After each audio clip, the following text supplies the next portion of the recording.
Annie Girardot s'en est allée, abandonnée par sa mémoire, assombrie par le temps et la maladie, si vivante dans notre souvenir.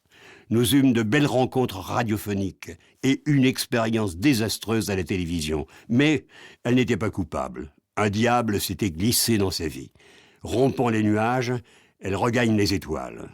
Cet entretien date de 1968. Annie Girardot, née à Paris sous le signe du Scorpion, ce qui sous-entend action et passion, aurait pu être infirmière, a choisi le spectacle, est devenue la vedette que vous savez, à son palmarès des films, des pièces, des chansons, mais de toute manière, on ne présente plus Annie Girardot, elle existe. D'accord pour tout ça? Oui, ça va très bien. Bon, écoutez, Annie, vous êtes angoissée, paraît-il. Est-ce vrai? Ah non, qu'est-ce qui vous a dit ça? Non, on m'a toujours dit, chez Annie Girardot, il y a une très grande angoisse. Non, une angoisse de la vie. Non, pas du tout, j'ai absolument pas l'angoisse de la vie. Non, il y a des moments, mais comme ça, mais c'est... Mon angoisse n'était pas du tout ici. Alors, vous savez que je suis mariée avec un Italien, et que, évidemment, pendant très très longtemps, j'ai vécu en Italie, quand je ne travaillais pas, bien sûr. Et j'allais vivre à Rome. Et souvent, j'ai vécu à Rome, qui est une ville formidable, je veux dire, quand vous la connaissez pas et que vous allez la connaître. Alors là, tout vous est acquis, c'est fantastique, vous avez tous les amis que vous voulez. Puis, vous revenez un mois après, on ne vous connaît plus, vous êtes tout seul. Alors, j'ai vraiment éprouvé une angoisse, c'est-à-dire de quitter, moi, ma ville, mes amis, mon petit chez moi, et de me retrouver dans une ville quand, par exemple, Renato n'y était pas. Et d'être obligée de vivre dans une ville qui me semblait enfin, dure, un peu hostile, comme ça. Alors là, j'ai eu peut-être un petit peu d'angoisse parce que c'était l'ennui le plus profond, parce que j'ai été toute seule, vraiment. Et me voilà et depuis je me suis habituée aussi à Rome, et quand j'y vais, je suis toujours très contente. Évidemment, je n'y resterai pas des mois, mais le peu de temps que j'y vais, j'en suis très contente. J'ai maintenant des amis, mais il faut toujours beaucoup de temps à tout. Annie Girardot, qu'êtes-vous exactement? Une femme, une actrice ou une épouse? Je crois que je suis une femme, je crois. Avec tout ce que ça comporte? Oui, qui peut être une épouse, une amante, une mère, une actrice.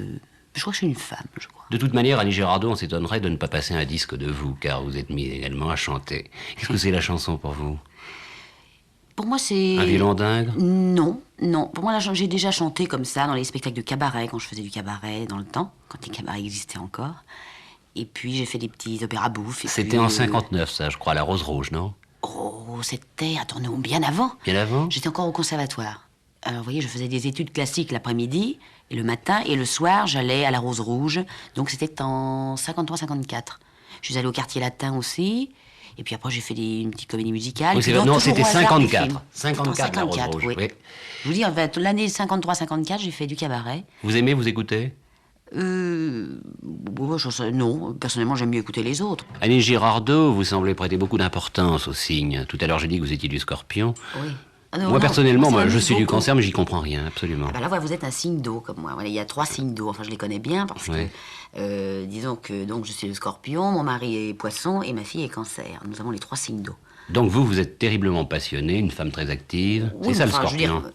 Oui, il paraît que ça peut être ou pire ou meilleur. Enfin, je crois qu'on a les deux antipodes. Enfin, je crois surtout que l'ascendant est très important. Il peut tempérer ça ou exagérer, je crois. Mais enfin, je crois beaucoup aux personnalités, aux physiques. Il y a certaines personnes avec qui on s'entend mieux. C'est vrai, moi je crois à ça beaucoup. Donc vous n'êtes pas Comme seulement ça. italienne par le mariage, vous l'êtes également par le signe, un peu, la passion. Là. Alors pourquoi ils sont forcément passionnés? Nous sommes tous latins, remarquez. Oui, c'est vrai. Alors... C'est en tournant Rocco et ses frères que vous avez J'ai connu connu Renato, oui. Salvatore. Vous avez donc commencé une vie d'épouse dans un pays où les épouses n'ont pas tellement droit à la parole. Non, vraiment, ce sont c'est très curieux, je veux dire, la vie... là-bas, c'est très curieux. Ça dépend, enfin, en plus des couches sociales. Mais par exemple, de par mon mari, qui est né dans une petite localité, enfin, qui s'appelle Forte dei Marmi, et qui est très à la mode, si vous voulez, l'été, mais enfin, l'hiver, c'est vraiment le petit village, etc. Donc, je vais surtout là, ou même dans d'autres localités, donc qui n'est pas une ville comme Milan ou Rome, ou des gens aisés, ou une dame qui travaille, vous voyez. Là, c'est vraiment la dame qui est à la maison et puis qui fait les enfants et puis elle n'a pas le droit à la parole. C'est vraiment encore le Moyen-Âge. Enfin, c'est étonnant. Enfin, c'est étonnant. Oui, d'ailleurs, je recherche une réflexion que vous avez faite. Là, voilà. La femme italienne est à la maison et fait les enfants pendant que l'homme court partout et lui fait des cornes. Oh, j'ai dit ça? Oui, en tout cas, c'est entre C'est ça, guillemets... mais enfin, de toute façon, c'est ça pour beaucoup de personnes, je veux dire. Mais en Italie, c'est pas le fait qu'on fasse des cordes, qu'on la laisse à la maison, la pauvre chérie. C'est surtout qu'on ne lui donne On ne s'en occupe pas, je veux dire. On la vénère parce que, surtout, elle est la mère des enfants. Et ça, c'est sacré. On ne la quittera jamais. On la gardera là, comme ça, comme on garde une chaise, un fauteuil. Et c'est elle ne peut pas s'exprimer. Elle ne peut pas mener une vie. Et c'est pour ça que je vous dis, je suis une femme. Je veux dire, pour mettre une différence entre l'épouse ou l'actrice, tout ça. Je parle une femme, un point, c'est tout. C'est-à-dire une dame qui peut avoir une vie d'épouse, une actrice, avoir des enfants, etc., mais qui puisse se développer elle-même, je veux dire, voir des choses qui pourraient l'intéresser, faire n'importe quoi qui pourrait l'intéresser, et ne pas avoir de barrière, pas avoir de lien qui vous en empêche, parce que là, on vous empêche de tout. Il n'est pas question de penser, il n'est pas question ou de faire un travail, on dirait tiens je vais pouvoir faire ça, je vais pouvoir organiser ça. Non, pas du tout. C'est ça que je trouve insensé, c'est que on vous met des chaînes pour des bêtises. Aller au cinéma, moi souvent j'adore le cinéma. Eh bien en Italie, je vais au cinéma, je n'y vais plus toute seule. J'ai changé 15 fois de place. Et puis on me Ça se fait regarde beaucoup comme en ça. France aussi, enfin ça dépend des cinémas. Non, quand même pas, non, enfin, je crois pas. Enfin, j'en sais, j'ai toujours avec des copains, tout ça. Mais, par exemple, je conduis une voiture, je sais pas, un jour, j'étais donc à ce fameux Forte des Marmi, j'allais sur la côte. Et j'ai pris ma petite voiture, et j'ai décidé, vu les routes qu'il y avait, j'ai dit, c'est beaucoup mieux de partir à 2h du matin, parce que comme ça, j'ai plus personne, j'ai plus de camion, je vais filer, je vais comme ça arriver sur la côte vers 6h, 8h, formidable. Et il y a une dame qui était là, donc une Milanaise, une dame avec beaucoup d'argent, quel mari, etc. Et qui m'a regardée épouvantée, elle m'a dit « Mais tu t'en vas sur la côte, toute seule ?» Je lui ai dit « Oui, mon mari est au Japon, il peut décemment pas m'accompagner. » Et puis, pourquoi je vais rester là, puisque j'ai des amis charmants qui m'attendent sur la côte, je vais aller 10 jours là. Mais comment? Mais tu pars toute seule d'abord. Deuxièmement, tu vas sur la côte. Troisièmement, tu vas prendre ta voiture la nuit. Tu vas partir comme ça toute seule, parce que bon, c'est insensé qu'une femme puisse prendre la voiture. Et de fait, j'ai été suivie pendant plusieurs kilomètres, comme ça, une dame toute seule sur une voiture, ça n'existe pas. Si par exemple vous avez vos droits de conduire, moi je crois conduire pas formidablement, mais enfin je pense que je conduis normalement. Eh bien si jamais je passe comme je dois passer, etc., je vous dis pas les mots qu'on me dit, mais je suis vraiment la dernière des dernières. Mais de toute manière, Parce que d'abord, une femme au volant, on n'aime pas. Et deuxièmement, en plus, si elle vous passe devant le nez, avec son droit d'ailleurs, vous faites insulter. moi je trouve charmant que les Italiens vous suivent, c'est la preuve qu'ils ont du goût. Ah oui, c'est gentil, mais enfin, Mais pour avec les la voiture, je vais vite. Hein. Pour les Italiens, il y a une petite réflexion qu'on fait souvent. Il paraît que lorsqu'ils sont en famille, comme ça, un ménage, mettons, la femme est couchée, prête au sommeil, et tout d'un coup, le mari lui dit « Lève-toi, va éteindre la lumière ». Ça se fait beaucoup, ça, là-bas? Non, c'est pas ça. Ça, c'est de moi. Mais ça, c'est différent. C'était pour vous dire, au début, moi, je sais pas, j'étais habituée que, comme ça, je peux très bien éteindre la lumière, j'adore ça, je suis pas contre. Mais je veux dire, avant, je pensais pas à ce bouton de lumière, à moins qu'il soit à côté du lit, bien sûr, l'éteindre. Et puis, quand je suis arrivée en Italie, quand j'ai eu mon mari, il m'a dit « Ah, j'ai oublié de fermer la lumière, va fermer la lumière ». Alors, moi, ça m'a choquée. J'ai dit « Comment je dois fermer la lumière ?» Puis c'était le tout. Puis après, je me suis habituée, puis finalement, c'est une usance, comme ça. Je veux fermer la lumière. Pour une Maintenant, femme- je l'ai mise au pied du lit, comme ça. Je Pour peux une lever. femme, quel est le meilleur? Être volage ou être trompée? Qu'est-ce que c'est le meilleur? Bon, j'en sais rien, j'ai aucune idée. Tromper, c'est pas très agréable, puis de toute façon, on est tous trompés. Puis qui trompe l'autre plus que l'autre, on sait pas. Vous avez pas vu cette vieille chanson formidable du monsieur qui dit à sa vieille dame à la fin de sa vie « Ma pauvre cocotte, tu peux pas savoir ce que je t'ai trompé. » Je sais plus quelle c'est cette vieille chanson, je sais plus de qui c'est. Que j'entendais comme ça au lapin agile. Et alors je t'ai fait les cornes et je t'ai trompé avec Denis. C'est une preuve je t'ai d'amour, trompé ça, non? ceci et tout ça. Et la dame, elle dit oui, oui, oui, mon chéri. Et puis au dernier moment, elle lui dit « Bah tu vois, moi, quand j'étais pas là, etc., tu pouvais tromper, c'est parce que j'étais avec Léon. » Voilà. Annie Girardot, la femme a-t-elle été vraiment créée pour le mariage? Oh, ça, c'est un grand problème. Il y a des femmes pour qui le mariage, elles ont été créées pour le mariage, et d'autres, non. Il y a deux sortes de femmes. Vous êtes dans quelle sorte de femme? Oh, je sais pas, finalement, je sais pas. Je sais pas, c'est difficile. C'est vrai qu'il y a des femmes qui ne peuvent, non pas, je dis, aimer un seul homme, mais je veux dire, dépendre d'un homme, et des femmes qui peuvent aimer profondément un homme et ne pas dépendre de lui. Je parle pas, c'est pas une question matérielle, c'est une question comme ça. Heureusement, finalement, je suis peut-être un peu des deux, parce que je suis mariée avec un monsieur qui est presque jamais là.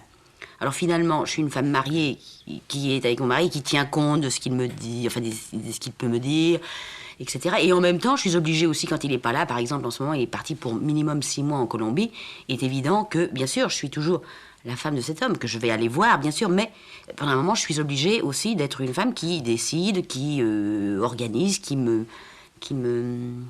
m'organise. Et pendant cette longue absence, il faut bien le reconnaître, vous êtes à la merci de ce qu'on pourrait appeler les hommages. Oh, vous savez, les hommages, ils ont lieu en général toujours quand le mari est là, mais jamais quand il n'est pas là. C'est une Je ne bonne sais pas chose, pourquoi, ça. mais c'est toujours comme ça que ça se passe. Alors ça doit être eux, ils ont un maléfice comme ça, il doit avoir un maléfice, et alors j'ai tous les maléfices, et à chaque fois qu'il part, je suis toute seule, et personne me regarde et tout. Il suffit qu'il arrive, alors là j'ai plein d'hommages peut-être. Parce que c'est peut-être plus difficile. Je sais pas, c'est comme ça. Non, mais je vais aller le voir, je vais y aller, mais enfin quand même, en Colombie, c'est loin. Hein. Êtes-vous pour une liberté totale à l'intérieur d'un ménage? Non, non. Non, parce que sinon, alors on ne sait plus où on en est, vous comprenez. Il faut pas être bête, je crois. Ça dépend, on est marié, ça dépend.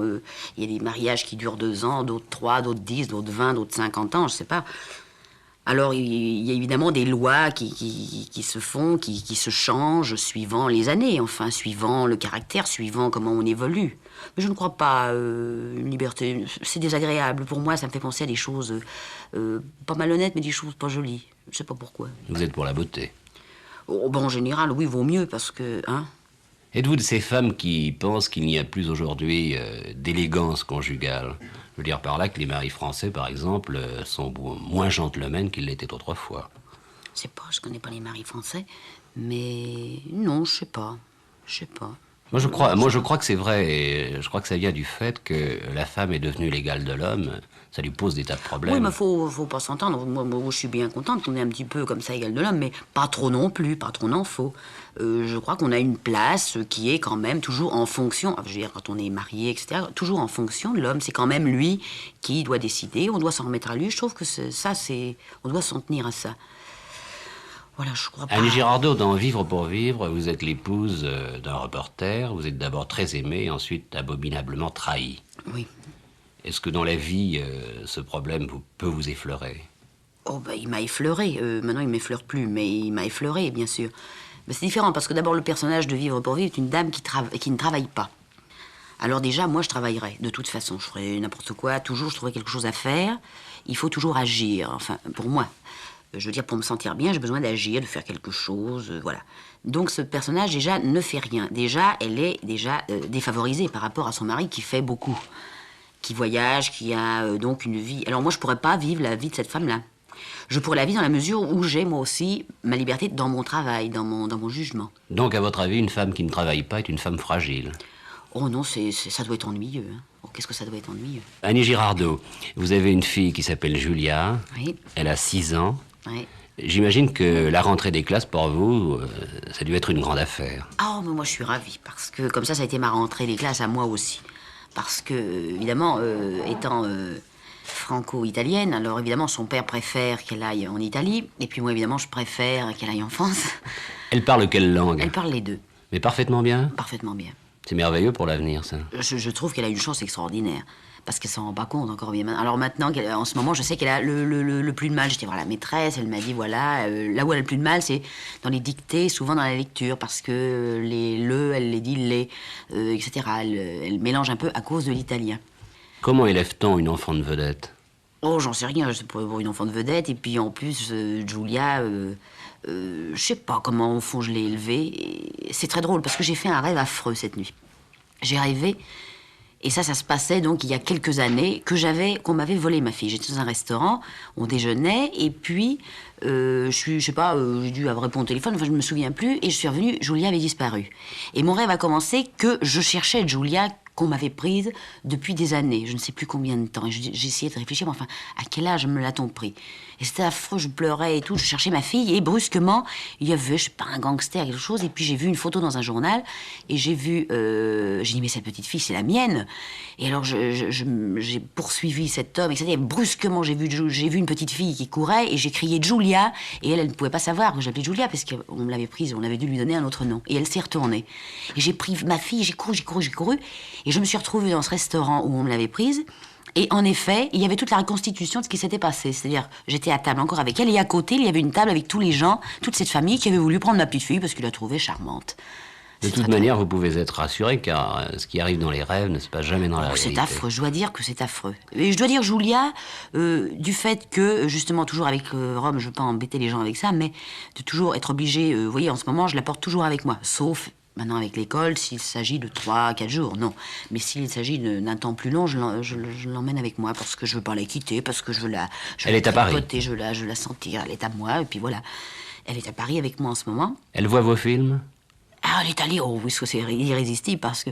Alors, elle veut voir mes films, elle s'en fiche, elle veut voir comme ça. Alors, l'autre jour, elle me dit, je veux aller voir la bande à Bono. Mais je dis, mon chéri, c'est pas possible parce que c'était interdit au moins de 18 ans.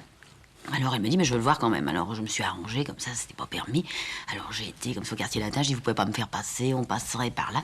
Alors, la gosse, elle a vu le film comme ça. Alors, elle a pas bien compris pourquoi tous ces gens se tiraient dessus. Elle a beaucoup aimé Brel, oui. Ah oui, beaucoup, mais elle a été sage comme une image. Et puis on s'est éclipsé juste avant la fin. C'est une enfant heureuse, Julia. Je crois qu'elle est heureuse, mais elle est heureuse finalement, oui, parce que moi je lui laisse...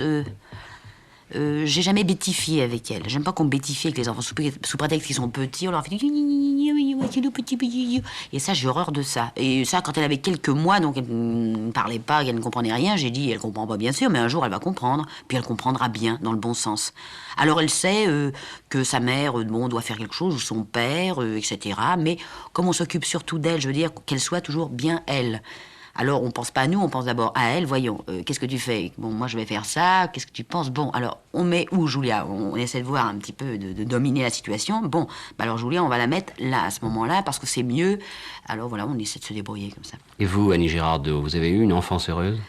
Oh oui, moi, j'étais très bien. J'étais toute seule, je dois dire. J'étais vraiment toute seule. Pourquoi? Parce que mon frère était plus âgé que moi, et puis parce que maman était sage-femme. Et vous savez, les sages-femmes, c'est fou ce que ça peut partir, surtout la nuit. Je couchais avec maman comme ça, puis la nuit, on entendait le téléphone, comme ça en Normandie, quand il y avait le plus de vent, le plus de pluie, le plus de neige. Et puis qu'on était bien dans le lit, on entendait ce sale téléphone, et maman se levait, et j'entendais « Oui, oui, oui, depuis combien de temps? Elle perd les os, oui, oui, j'arrive. » C'était le bam, bam, bam. Et voilà. Et alors, elle partait, et je dois dire que ma mère était formidable, parce qu'elle partait avec sa petite voiture, vous savez, avec le mazout, etc. C'était pendant la guerre. Et puis maman, elle a été formidable. Alors voilà, alors, j'ai vécu seule, je veux dire, pour ces raisons, mais d'autre part, quand j'ai voulu faire du théâtre, c'est finalement ma mère qui m'a dit comme ça, en douce, comme ça, comme une copine. Quand on est revenu à Paris, elle m'a dit, tu sais, il y a un endroit, j'ai lu dans le journal, où tu devrais aller passer un examen. Et puis, tout bêtement, comme ça, j'y suis allée, j'ai passé l'examen, je t'ai reçu, comme ça, tout bêtement. Et on l'a pas dit à mon frère, qui était le chef de famille, on lui avait pas dit, puis après on lui a dit. Annie Girardot, on a écrit beaucoup de choses sur vous, et moi j'ai lu beaucoup de choses. Par exemple, j'ai vu cette petite ligne ou cette petite phrase qui dit que votre premier bonheur fut une chambre de bonne. Ah, bah c'est important, la première chambre de bonne. Bah, évidemment, parce que d'abord, j'étais chez maman, puis comme c'était tout petit, je couchais avec ma mère, moi j'adorais. C'est vrai, il y avait un moment où on a envie d'être chez soi, d'avoir son petit chez soi, c'est ça, son petit coin. Alors, il n'y avait pas d'eau, il n'y avait pas de gaz, il n'y avait pas d'électricité, mais c'était fantastique, c'était la première chose que j'arrivais à... Je sais pas, ça coûtait 2000 francs par mois, je sais plus, 2500 francs par mois. Et pour moi, c'était toute une affaire d'arriver à trouver ces 2500 francs par mois. Et puis on mangeait comme ça avec le petit réchaud à alcool. Et ça a été tout le début, enfin le conservatoire, le centre, les copains qui viennent manger, je sais pas... Et vous êtes passé comme ça... Le café, la bolée de café, vous savez, le Nescafé, avec le petit machin à pétrole pour se chauffer... Et vous êtes passé comme ça, de la chambre de bonne à l'hôtel particulier? J'en ai fait deux autres. J'en ai fait une un petit peu mieux, et puis alors l'autre, alors elle avait l'électricité, et elle avait quoi le téléphone, enfin le téléphone n'était pas direct, mais enfin on pouvait à la rigueur quand même me téléphoner. Mais c'était aussi toujours une chambre de bonne. Puis après, j'ai fait à peu près tous les quartiers de Paris. Puis moi, j'adore déménager, j'aime bien connaître des quartiers différents. Oui, ça me démange en ce moment, ça depuis 60 que j'ai acheté Place des Vosges, enfin j'y habite depuis 63. C'est charmant, la Place des Vosges. Ben oui, mais vous comprenez, moi j'ai des fourmis dans les jambes. On a tellement déménagé dans notre vie, soit en Normandie pour suivre ma mère, après le débarquement, après Paris, on a déménagé déjà... L'Italie. Plus l'Italie, donc je voyage sans arrêt. Alors, mais j'aime bien finalement voyager, et puis surtout on pourrait peut-être vous aider, vous voulez aller où? Non, maintenant j'ai envie d'être chez moi dans un endroit fixe. Quelque chose à moi où j'ai tout, vous comprenez? Parce que sinon, j'ai toujours quelque chose qui me manque. Je suis en train de dire, j'ai oublié ça, bah oui, mais alors là, c'est pas... Alors, il faut toujours penser à chaque voyage, ah bah oui, mais alors, donc, je vais être là 2 mois, après, là, il va falloir que je retourne, là, il faut que j'aille à Belgrade, après, là. Alors, il me manque toujours quelque chose. Le palais de l'Élysée, ça vous irait? Oh non, pas du tout, j'ai horreur des choses grandes, j'aime bien les choses petites. Annie Girardot, on va revenir un peu en arrière. On va revenir au 14 novembre 1959, le décor est planté, nous sommes au Théâtre des Ambassadeurs. Ah, c'était le 14 novembre 14 novembre 1959, 2 sur une balançoire, ah, oui. Marais, Girardot. C'était en 58 alors. Non, 59, je crois. Non, 50, je vais vous dire Peut-être pourquoi. me suis-je trompé. Non, mais alors je vais vous dire pourquoi, parce que après j'ai fait des erreurs. Mais j'ai eu un coup de fortune comme ça, en 54, avec mon conservatoire du... D'abord en 50, je suis rentrée au conservatoire. En 54, j'en suis sortie, formidable. En 56, j'ai joué la machine à écrire. Et je me suis dit, 2 ans après, 58, j'ai eu le truc. Et en 60, j'ai fait l'idiote. Et ça a été de 2 ans. Les années paires, comme ça, me portaient bonheur. Après, j'ai essayé, ça ne m'a plus porté bonheur Mais du tout. entre Ça ne voulait rien dire. l'idiote et 2 sur une balançoire, c'est quand même 2 sur une balançoire pour vous. C'est beaucoup de choses. Enfin oui, 2 sur la balançoire a été très très important. J'ai beaucoup de tendresse pour 2 sur la balançoire et aussi la machine à écrire. De toute manière, c'est ce soir-là qu'on vous a comparé à Réjeanne. C'est vrai, tiens, c'est vrai. Ouais, ouais. Ce sont des comparaisons qui vous font plaisir? Oui, moi j'aimais bien Réjeanne. J'aimais bien parce que... Alors voilà, ça me fait plaisir, vous voyez. Je sais pas, je m'excuse, hein, mais comme ça, mais je le dis entre parenthèses, si on me dit Sarah Bernard, ça me fait plutôt peur. Comme ça. Préférez que je vous dise, vous me faites penser à Réjeanne, en fait, dans le J'aime mieux. dans Ah le oui, parce souvenir que plus- c'était... À cette époque, elle était ce qu'on appelait la naturaliste. Enfin, elle parlait comme on parle dans la vie. Elle parlait comme tout le monde. Enfin, je veux dire, elle faisait pas des grands trucs comme ça. C'est la seule, justement. Elle parlait, à cette époque, exactement de la façon la plus naturelle. C'est-à-dire, elle jouait. C'est dans quoi je suis très contente qu'on compare à Réjeanne, pour cette raison. Préférez que je dise Réjeanne plutôt que de dire vous avez des points communs avec Jeanne Moreau.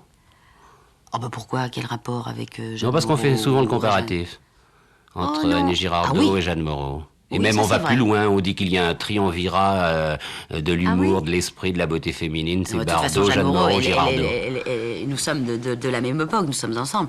Alors, de toute façon, Jeanne, on a souvent dit, moi je sais que souvent, que je prenne le train, que j'aille n'importe où, on me dit toujours, ah, bah c'est Jeanne Moreau, bah alors il faut que je signe, tout le monde est persuadé que je suis Jeanne Moreau. Souvent, on me prend pour elle, parce que c'est vrai que physiquement, comme ça, quand on n'est pas ensemble, on a quelque chose comme ça. Quand on se voit toutes les deux, beaucoup moins. Et puis surtout parce que exactement, ce qu'elle a fait, exactement, je l'ai fait. C'est-à-dire, elle est rentrée au conservatoire, j'en suis entrée, elle en est sortie, j'en suis sortie, elle rentre au français et on est parti. Moi, je suis rentrée au français, j'en suis partie. Puis à partir de ce moment-là, on a eu aussi beaucoup de choses où on lui a proposé, par exemple, tenez l'histoire de la balançoire. C'est rigolo parce que moi, on me proposait la bonne soupe. Et je me suis dit, bah écoutez, j'ai pas quitté le français pour jouer la bonne soupe. Moi, il me semble que j'aime mieux attendre et tout. Et puis, Madame Jeanne Moreau avait la balançoire. Et puis un jour, Madame Jeanne Moreau, je ne sais pas pourquoi, a dit, heureusement pour moi, je ne veux plus jouer la balançoire. Alors on m'a fait lire la balançoire, j'ai dit non de non, ne faites pas lire, dites-moi tout de suite si elle le fait ou elle le fait pas, sinon c'est pas gentil de me montrer des choses comme ça, parce que la balançoire c'est moi. Et on m'a dit non, non, Jeanne Moreau ne joue pas, je ne sais pas pourquoi, pour quelle raison. Et j'ai donc signé la balançoire. Et un mois après, Jeanne signait la bonne soupe. Est-ce que C'est vous, drôle, hein. est-ce que vous êtes de celles qui considéraient Brigitte Bardot comme une actrice et non pas comme une comédienne? Je la considère comme un personnage humain, je veux dire comme quelqu'un d'instinctif.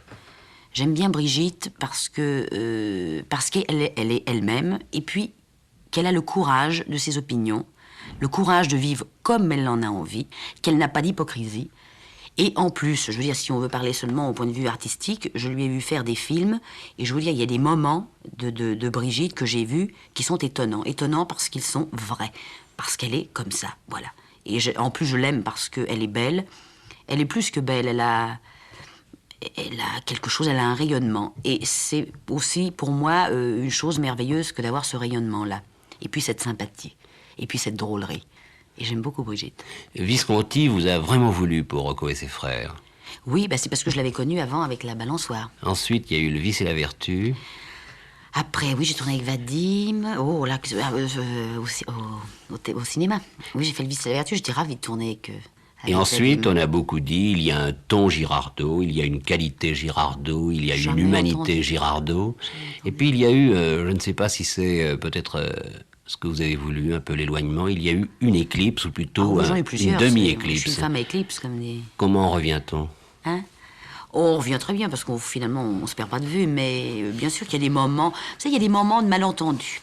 Voilà, c'est ça que j'ai compris maintenant. C'est pour ça que je suis bien parce qu'il y a des malentendus comme ça qui existent même entre soi-même. Comme ça, on a moi j'ai un malentendu avec moi. Je me comprends pas très bien et je me dis mais enfin et je tourne un petit peu en rond. Eh bien c'est pareil, si ça arrive avec vous, ça peut arriver avec d'autres personnes. Et surtout dans ce métier qui est un métier public. Alors il est arrivé en effet des malentendus, des trous, des absences, non pas parce que j'étais mariée en Italie, que je vivais en Italie, absolument pas pour ça. Il y a eu un malentendu par exemple, j'ai eu plusieurs malentendus. C'est-à-dire au conservatoire, j'étais plutôt boulotte comme ça, et alors on me faisait jouer Toinette, Dorine, entre parenthèses que j'adore, je trouve formidable. Et donc, on m'a fait jouer les rigolotes, quoi. J'étais la rigolote avec Belmondo, on était les deux rigolos du conservatoire. Et ben, vous voyez, maintenant, Belmondo, c'est le grand jeune premier. Si vous l'aviez dit à cette époque, quand on était entre 50 et 54 au conservatoire, vous auriez fait rigoler tout le monde, comme moi, j'ai fait rigoler tout le monde quand je disais j'aimerais bien jouer Antigone ou des trucs comme ça. On m'a dit, mais toi, t'es une rigolote, t'es une comique, c'est pas possible. Je voulais pas jouer les pincés, mais je voulais quand même jouer des choses plus comme ça, émouvantes comme ça. Et puis, donc, je suis rentrée au Français et j'ai eu ce bonheur de jouer la pièce de Cocteau, La machine à écrire. Et ça a fait rigoler tout le monde en disant « Mais vous êtes fou, monsieur Beguer, de prendre Mme Girardot, c'est une rigolote, c'est pas possible. » Il a dit « Non, je crois à elle comme ça. » Donc, à la suite de ça, on m'a fait faire des essais au cinéma. J'ai fait comme premier film, pour ainsi dire, Les Clés d'Or, où je joue un personnage d'une dureté effrayante, d'une méchante dame, etc. Et depuis ce moment-là, au cinéma, comme de toute façon, on vous le catalogue toujours, on met des petits numéros, on vous met dans des cases, pas plutôt qu'une autre, on ne sait pas pourquoi. Alors on m'a dit, Girardot, sèche, méchante, dure, elle assassine, elle est assassinée, c'est fou ce que j'ai passé, ce que j'ai assassiné de gens, ce que j'ai passé de mois en prison, enfin, etc. Alors, je me suis dit, à un moment, j'aimerais bien jouer quelque chose de drôle. Et à ce moment, on me disait, oh, ne faites pas rire, vous êtes une dramatique, vous êtes une tragédienne. Et finalement, ce malentendu s'est dissipé avec le film de Lelouch. Vraiment, il s'était dissipé, si vous voulez, au théâtre. Par exemple, au théâtre, j'ai toujours pu jouer des choses ou amusantes ou dramatiques. Bon, du film de Lelouch, on va en parler tout à l'heure, mais tout d'abord, je voudrais... C'est pour vous dire que le malentendu, le côté un peu systématiquement, vous êtes ceci ou vous êtes cela, c'est terminé. Je voudrais maintenant simplement un grand éclat de rire, comme vous savez les faire, voyons. Mais je sais pas rire, je vous raconte. Non, c'était pour le photographe. Ah bon, mais je suis pas obligée de faire du bruit. Tout à l'heure. Parce que je ris sans faire de bruit. Annie Girardot, je crois que Claude Lelouch a permis une seconde carrière. Oui, vraiment. Je veux dire, je continue ce que je disais tout à l'heure. Oui. Au théâtre, j'avais toujours pu faire ce que je voulais, et pas au cinéma. Et ça, c'était sûrement beaucoup de ma faute. Je vous dis, c'est toujours une question de malentendu. Et quand j'ai connu Claude Lelouch, il est arrivé vraiment au moment où, même au théâtre, ça ne marchait plus non plus. Et puis, il est arrivé un moment où je me suis dit, bon, ben, qu'est-ce que je vais faire? Ben, je vais retourner en Italie, puis je sais pas ce que je vais faire. Et puis on m'a appelé et j'ai vraiment recommencé tout. C'est-à-dire, je suis venue passer des essais. Après presque 10 ans de cinéma, je suis allée à Épinay, un jour, un lundi, le jour de mon anniversaire, je me souviens, et j'ai passer des essais pour le film de Lelouch. Et j'en étais pas marrie du tout, pas du tout. J'étais heureuse parce que je crois comme ça à des choses. Je crois beaucoup à des retours à la source. Je sais pas, il y a des choses comme ça que je crois. Et puis je suis arrivée, et puis j'ai passé des essais. Et je me souviens, il m'a parlé, dans la loge, c'est sa façon de travailler avec les acteurs, c'est de leur expliquer. Et puis brusquement, il expliquait des choses très simples. Et puis finalement, j'ai dit, je suis arrivée. Et puis je crois que j'ai eu envie de pleurer. Parce que, voilà, c'était tout ça. Le malentendu était terminé. Et je ne savais pas encore si je ferais le film, mais il était évident qu'il s'était passé quelque chose de très important pour moi. Et ça a été important, en effet, oui. Car on connaît la carrière de Vivre pour vivre. Ce qui n'a rien à voir avec, je veux dire, avec bien ou mal les autres choses. C'est pas ça, c'est que brusquement, c'est devenu... On a effacé tout, on est revenu au point de départ, et on dit, voyons, qu'est-ce qu'on a eu, qu'est-ce qu'on garde, qu'est-ce qu'on jette. Bon, alors on est là avec son petit bagage, petit, gros, et puis on y va, mais cette fois-ci dans la bonne direction. Mais il a fallu tout ce qu'il y a eu avant pour en arriver là, bien sûr. S'il n'y avait pas eu tout ce qu'il y a eu avant, de bien, de moins bien, d'extraordinaire... Évidemment, on ne peut pas arriver à ça. À certains moments, Radioscopie peut se permettre d'être un peu indiscret. Est-ce que vous avez été touché côté cœur par Claude Lelouch? Oui, beaucoup. Je dois dire, parce que je l'admire beaucoup dans son travail. Et c'est resté un ami, un très grand ami, et je l'admire toujours autant, sinon plus. Et il a eu une façon de travailler, je veux dire, non seulement avec moi, mais avec tous les comédiens. Et en plus, c'était exactement... ce qui s'est passé avec Claude Lelouch, c'est que j'étais, si vous voulez, avant de me marier, d'être une femme donc mariée avec enfant, avec tout, le fait d'être une femme, qu'on n'a plus le droit, voilà, c'est très difficile à expliquer. Je voulais dire qu'avant, j'étais une dame, si vous voulez, libre, mais libre pas pour faire des bêtises, libre d'agir. C'est-à-dire, j'aime beaucoup mon métier. Finalement, je ne vivais que pour ça. Le soir, j'avais des dépressions parce que je n'allais pas au théâtre, parce que je ne jouais pas.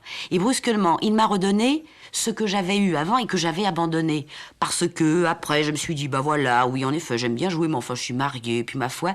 Et finalement, le vrai moi, enfin, le moi travail, le moi passion, il me l'a redonné. Et ça a été très important pour moi sur ce plan-là. Est-ce qu'il vous a fallu choisir entre un mariage et une grande amitié?